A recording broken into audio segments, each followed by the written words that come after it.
the key to unlocking the siddhis, these supernormal abilities, is a technique that Patanjali discusses in the 3rd chapter called Samyama. And Samyama is a combination of dharana, dhyan, and samadhi. Dharana, dhyan, and samadhi, fixity, flow of awareness, meditation, and absorption, combined into one process, and that process is Samyama. And that is the process that unlocks the key to the siddhis. Now let's talk about that a little bit, because it's not likely that you're soon to be saving on airfare by flying through the sky doing Samyama, okay? So I'm not saying that's going to happen. It may someday happen, you know, more power to you. Keep at it, you might get there. But for most, what the siddhis do is very interesting. It's a way of activating the brain, the whole brain. And more specifically, what it is, it's a way of learning to function in that silent state of awareness, that inner state of pure consciousness, which is, that pure consciousness is what gives rise to all thought, to all creativity. All human endeavor has sprung from there. All knowledge comes from there. It rests on that foundation. You can't know anything except through being aware, through consciousness, through awareness. But that is the home of all knowledge, the home of all experience, perception. It's the source of everything, ultimately, if you get into the Advaitic level of Indian philosophy. So, but mostly it is source. It is your innermost essence, and being able to function at that level, to stir the power of awareness, that field of all possibilities that holds all knowledge, all creativity, all thoughts that have ever been thought. It holds all of that, to stir that field of all possibilities, to open specific channels between that and your character, between that and your emotions, between that and your intellect, between that and your body. Suddenly it becomes possible to greatly enhance your life.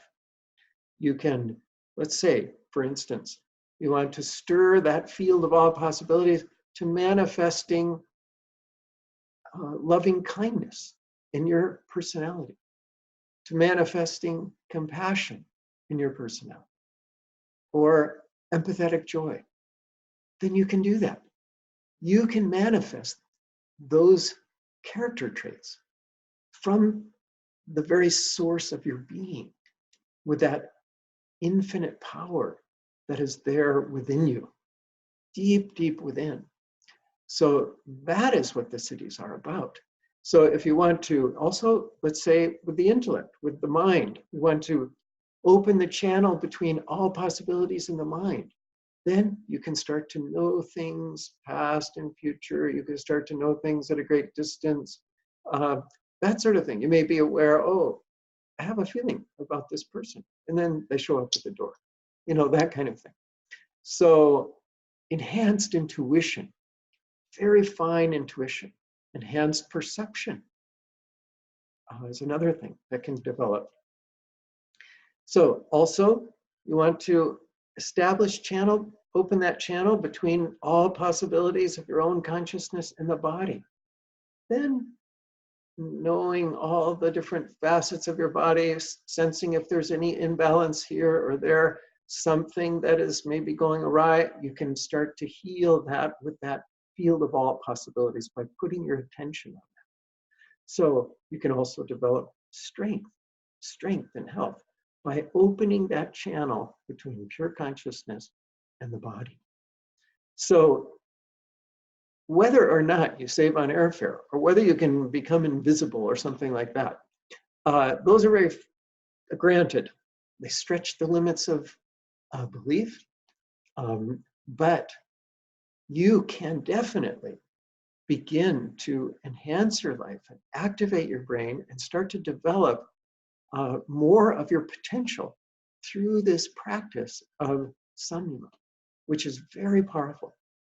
And the reason you won't find this in yoga classes is because this is the most esoteric of all of Patanjali's teachings. It's very rarely understood. Even more rare is to practice it. So, and Patanjali says there's some misunderstandings from reading Patanjali. People point to a certain verse where he says, you know, this is less than liberation. It's not enlightenment. And so they think, oh, well, I won't practice that then.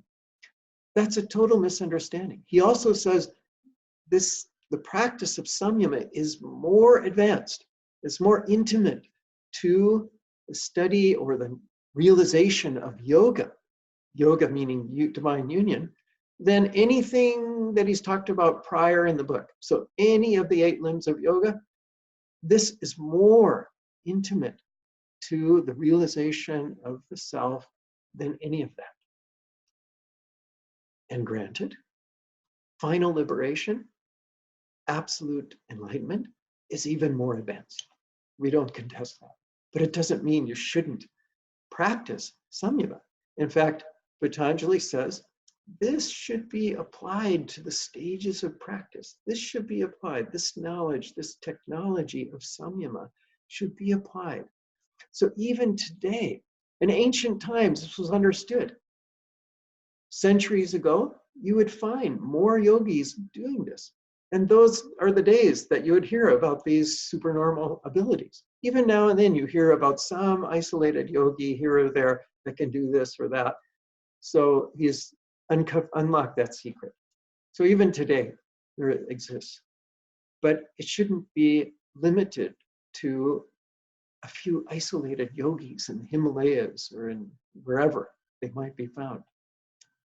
It can be something that you use in your daily life and gradually unfold your full potential.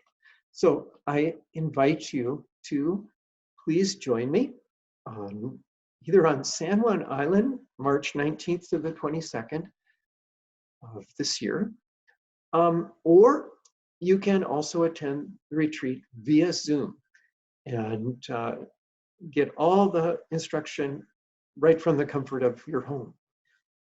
So I hope that you can join me, and until then, namaste.